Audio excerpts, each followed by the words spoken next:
দাদুর মৃত্যুতে ব্যান্ড বাজিয়ে উদ্দাম নেচে সেলিব্রেশন নাতিদের। অদ্ভুত শ্মশান যাত্রার সাক্ষী রইল পাঁশকুড়ার মাইশোরা গ্রাম পঞ্চায়েতের শ্যামসুন্দরপুর পাটনা গ্রামের 104 বছরের বৃদ্ধ দেবেন্দ্রনাথ আদক গতকাল রাতে তার মৃত্যু হয়েছে। তার এই দীর্ঘ জীবনের পর 104 বছর বয়সে পরলোক গমনের কারণে তার বাড়ির আত্মীয় স্বজন ও নাতিরা ব্যান্ড পার্টির নৃত্য সহযোগে আনন্দ উৎসাহের সহিত তাকে শ্মশানের উদ্দেশ্যে নিয়ে যান দাহ করার জন্য। এমন নজিরবিহীন ঘটনায় হতবাক সকলেই। পাঁশকুড়ার বুকে এই প্রথম নজিরবিহীন ঘটনা। বর্তমান সময়ে বহু মানুষই বিভিন্ন শারীরিক কারণে 50 পার হওয়ার আগেই মৃত্যুর কোলে ঢলে পড়েন।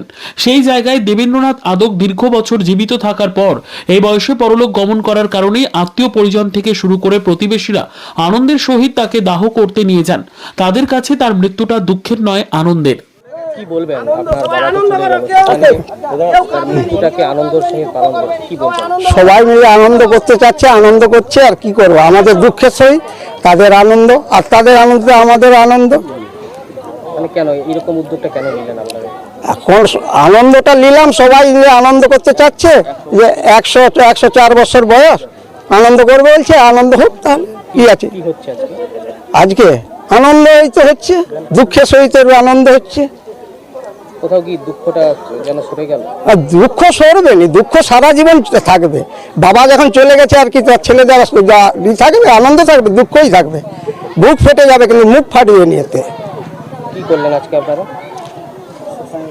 শ্মশান যাত্রা সেই